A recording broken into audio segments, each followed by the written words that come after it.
Debnath sir, अब जैसे ही बोरा साहब कनेक्ट होंगे मुझे प्लीज बताइएगा। देवनाथ सर, क्या आपको लगता है कि लोकतंत्र के बीच और सुरक्षा के बीच जैसे हालात अभी सड़कों पर बने हुए हैं, उसमें वहां की सेना का रोल आप कैसे देखते हैं? राष्ट्रपति भवन के बाहर अभी सेना और प्रदर्शनकारी आमने सामने हैं। सेना भी लगातार सारे जितनी बातचीत हो रही है उन सब टॉक्स में वो इन्वॉल्व है ताकि लोकतंत्र की वापसी हो सके, नेपाल में हालात सुधर सकें। कैसे आप सेना के रोल को देख रहे हैं? कैसे पॉजिटिविटी की तरफ या बेहतर नेपाल की स्थिति की तरफ ले जाने में उनका योगदान संभव हो सकता है? पूर्णिमा जी, सबसे पहले तो मैं नेपाल के चीफ ऑफ आर्मी स्टाफ की दाद देता हूं कि इतने मुश्किल हालात में भी उन्होंने आर्मी की मदद से कुछ हद तक वहां पर सैनिटी बनाई हुई है, कुछ हद तक कंट्रोल कर रहे हैं।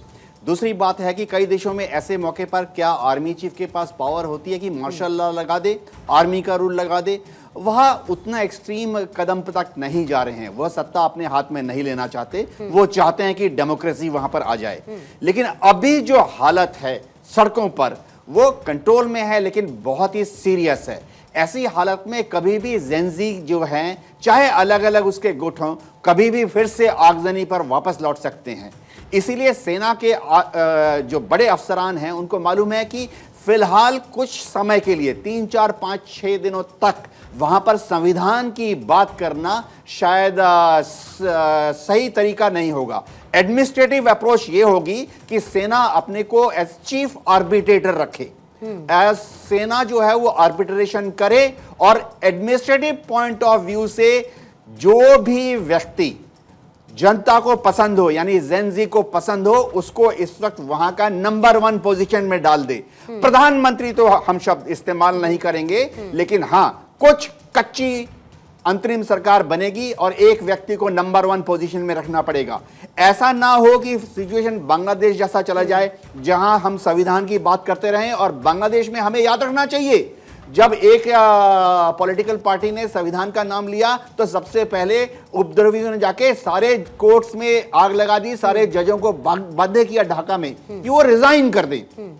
तो संविधान अभी कुछ दिन के लिए ठंडे बस्ते में डालना पड़ेगा। पर इसी संविधान की तो लड़ाई है, लोकतंत्र की तो लड़ाई है, यही तो मिसिंग था, इसीलिए तो ये जेनजी सड़कों पर आए सर। अब उसी संविधान के तहत काम नहीं करना चाहिए। अगर राष्ट्रपति के पास अधिकार हैं, मैं मानती हूं, लेकिन उसमें कुछ लीगल कॉम्प्लिकेशंस हैं। अगर वो संविधान निहित बात कर रहे हैं तो जेनजी का उनको धमकी देना सही कैसे हो सकता है?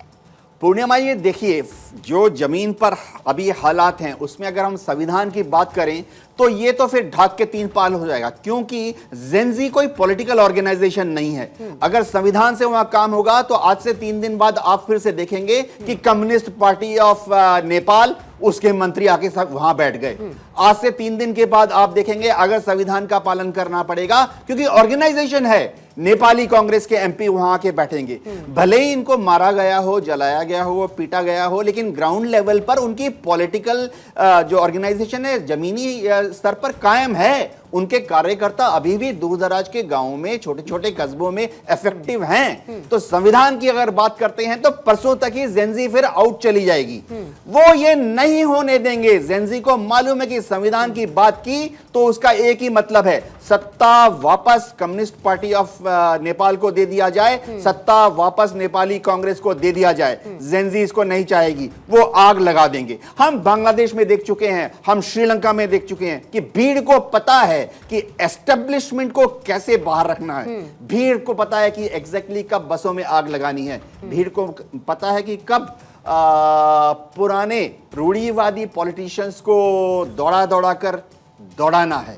जी, यानी कि जो स्वार्थ के लिए या सत्ता के लिए या कुर्सी के लिए जो देश के साथ कॉम्प्रोमाइज कर रहे हैं, उनको वो नहीं चाहते हैं। जेनजी वो चाहते हैं उनकी पसंद का कोई आए जो आंदोलन का आधार है, उसके हिसाब से सत्ता संभाले और देश में बदलाव लेकर आए। ठीक है, सर्वेश पाठक सर, क्या आपको लगता है कि ये समझौता अगर नहीं हुआ तो गृह युद्ध जैसे हालात और ज्यादा बनेंगे? अभी तो जो दिख रहे हैं हालात उसके बाद और ज्यादा भयावह होंगे। और नेपाल में क्या आपको लगता है कि एक नया राजनीतिक प्रयोग यानी यूथ लेड ट्रांजिशन जैसी स्थिति इस वक्त दिख रही है और ये बदलाव के लिए जरूरी है, ऐसा भी आप मानते हैं? पूर्णिमा जी आपको नमस्कार, आपके सभी दर्शकों को वंदे मातरम, भारत माता की जय।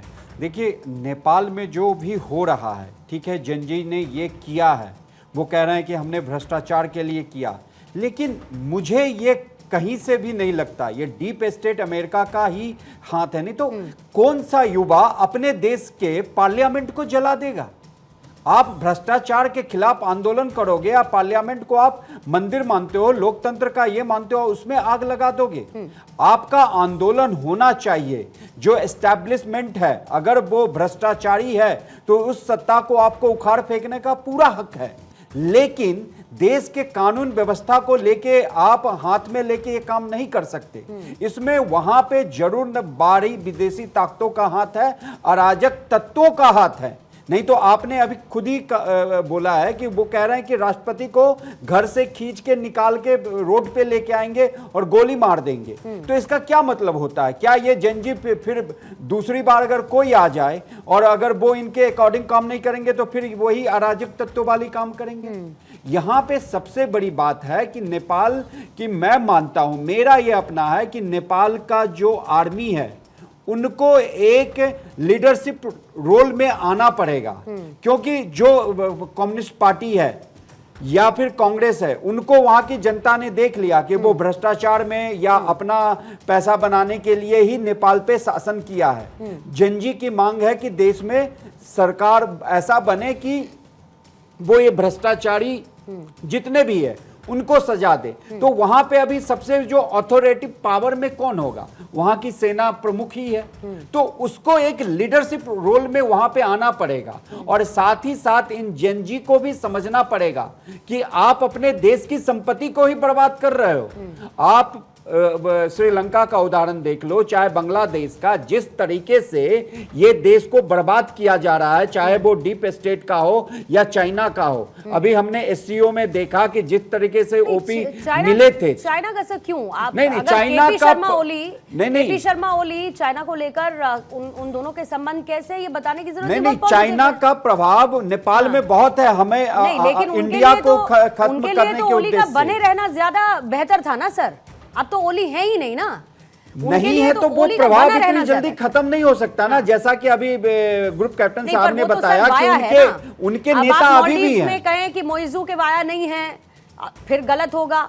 आप बांग्लादेश में कह ले कि मोहम्मद यूनुस के वाया नहीं है तो फिर वो गलत होगा। नहीं, देखिए, मोहम्मद यूनुस तो पूरा है कि अमेरिकन डीप स्टेट का एजेंट है। उसी तरह, क्योंकि देखिए नेपाल की बात अलग है, 5 राज्यों की सीमा नेपाल से मिलती है, हमारा बेटी रोटी का संबंध है। उसके बाद हम 22 ऐसे लोकेशन है जहां से हमारा ट्रेड होता है, बैरियर नहीं है कोई। तो यहाँ पे भारत सरकार को तटस्थ तो है, लेकिन यहाँ पे उनको, जैसा कि वहां के पत्रकार ने कहा, और ये मेरा अपना मानना है कि सरकार को आगे आके कुछ ना कुछ करना पड़ेगा। बट ओनली फास्ट मुझे क्यों वोरा साहब आप अग्री करेंगे? ओनली व्हेन आस्क्ड, मतलब जब हम कहते हैं कि हमारे मामलों में, हमारे आंतरिक मामलों में हमें किसी की दखल अंदाजी मंजूर नहीं है, तो ये फिर मुझे लगता है कि हम बाकी देशों के साथ भी उसी नीति के साथ चलेंगे। बहुत बहुत धन्यवाद मैम, मेरी आवाज आ रही है? यस सर, अब बिल्कुल ठीक है सर। Thank you. अभी तक तो मैं लाउंज में बैठा हूँ।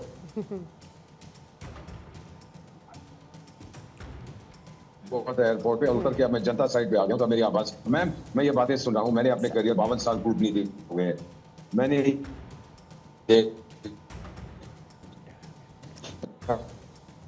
यंग पीपल का आंदोलन मैंने ये सुडान में, बुर्किना में देखा, जहां जहां सब किया। ये जो हम बैठ के बातें कर रहे हैं, this has no meaning on the ground. उनको आग, इनको कोई रोक नहीं सकता। एक मैडम कह रही थी भारत के ऊपर बुरा असर, क्या बुरा असर पड़ेगा? आप फौज भेजोगे मेरे ऊपर हमला करने के लिए? Come on, let's get real. बैठ के यहाँ राय देना बड़ा आसान है। अब मैं बताता हूँ, मैं तो कई बार वहां गया हूँ, आई लिव्ड देयर। मैं उन लोगों से बहुत मोहब्बत करता हूँ, मेरे बहुत दोस्त हैं। ये जो जन आंदोलन 3.0 है, ये लोग नाराज क्यों हैं? बेरोजगारी, सरकार झूठ बोलती है 19%, इट्स 60%, अंडर एम्प्लॉयमेंट, अनएम्प्लॉयमेंट, भ्रष्टाचार, ये नेपोटिस्ट किड्स जो आपने फोटो में दिखाई थी, कि वो नेपो किड्स जो है बच्चे उनके, ये ओली फोली मोली का अपनी बेटी कहीं अमेरिका में जाके रहती है, ऐशो आराम करती है। ये बच्चे नेपाल के, महंगाई उनको खा रही है, उनके मदर फादर के पास नौकरियां नहीं है, हजारों की तादाद में ये छोड़ के निकल रहे हैं। इसका क्या सोल्यूशन है? इसका सोल्यूशन यही है जो मैंने देखा है मैम, आग लगेगी, आग बढ़ेगी, उसके बाद ये लोग शांत हो गए जब ये देखेंगे कि इनकी मांगे पूरी हो रही है। इस व्यक्ति को लाओ, उस व्यक्ति को लाओ, कोई फर्क नहीं पड़ेगा मैम। आपको चाहिए एक व्यक्ति जो यंग हो, जो समझ सके। अंत में इतना कहूंगा कि एक कहावत है कि जिस मानसिकता से एक समस्या बनती है, उसी मानसिकता से आप उसका समाधान नहीं कर सकते। दीज आर आवर चिल्ड्रन, ये हमारे बच्चे हैं, सड़कों पे उतर आए हैं, इनको कोई रोक नहीं सकता। आप जितनी मर्जी बैठ के यहाँ पर इनको राय दीजिए। 1-2 महीने तक और हिंसा भड़केगी, उसके बाद ये लोग कहेंगे ऑलराइट, हमने अपना पॉइंट कर दिए, जितने थके हुए पॉलिटिशियन से सबको ठोक पीट के निकाल दिया, अब देखते हैं what the next step is. Next step क्या होगा मैं नहीं जानता मैम, ना मेरा मानना है, कोई भी जानता है। ये रेवोल्यूशन जब आती है, सुनामी, ये अपना मार्ग खुद तय कर। और वैसे भी सर ये कहावत है, और खासतौर से जब लोकतंत्र की बात होती है तो ये कहा भी जाता रहा है कि सिंहासन खाली करो कि जनता आती है। अगर आप जनता के साथ संवाद नहीं करेंगे, अगर आप लोगों के साथ उनकी समस्याओं का हल नहीं निकालेंगे, अगर आप उनके ऊपर एक डिक्टेटरशिप या मोनार्की जैसा व्यवहार रखेंगे, तो जनता कभी ना कभी तो त्रस्त होगी। लेकिन हैविंग सेड दैट सर, क्या आपको लगता है कि इसका क्षेत्रीय राजनीति में इम्पैक्ट किस तरीके से पड़ेगा वोरा साहब? दूसरा, मैं फिर भारत के पर्सपेक्टिव से कहती हूँ, क्या आपको लगता है कि जो देश हैं, जैसे कि आपके पश्चिमी देश हैं, या मान लीजिए आपका चीन है, और फिर इधर भारत भी है, ऐसी स्थिति आ सकती है कि शायद इस मामले को सुलझाने के लिए राय आए, और राय आनी चाहिए? मैं आपको इतना बता देता हूँ, नेपाल में जितने मेरे मित्र हैं, बहुत लोगों से बात करता हूँ, और मैं उस राजदूत का जिक्र नहीं करूंगा नेपाल के जो विदेश में, जिन्होंने मुझे व्हाट्सएप मैसेज पे कहा था, मुझे कहा था मैम कि एम्बेसडर, मैं आपको बता रहा हूँ कि आपके भतीजे को गोली मार दी, हिज ओन चाइल्ड। मुझे बहुत बुरा लगा था। I don't even want to talk about that. लेकिन मैं इतना कहना चाहता हूँ मैम, जो आप कह रही हैं एक विदेशी बाहर के लोग उसमें हस्तक्षेप करेंगे, नहीं मैम, जिसने किया वो जल जाएगा मैम। ये आग सुलग रही है। चीन तो चुपचाप बैठा हुआ है, हमें भी पीछे हट के देखना पड़ेगा विच वे इट गोज। मेरा मानना है मैम कि भारत के साथ संबंध इतने गहरे हैं, किसी से हमको धमकी देना, अगर आपने हस्तक्षेप नहीं किया ये हो जाएगा, वो हो जाएगा, we are not scared of this ma'am. Bharat पे असर नहीं पड़ेगा।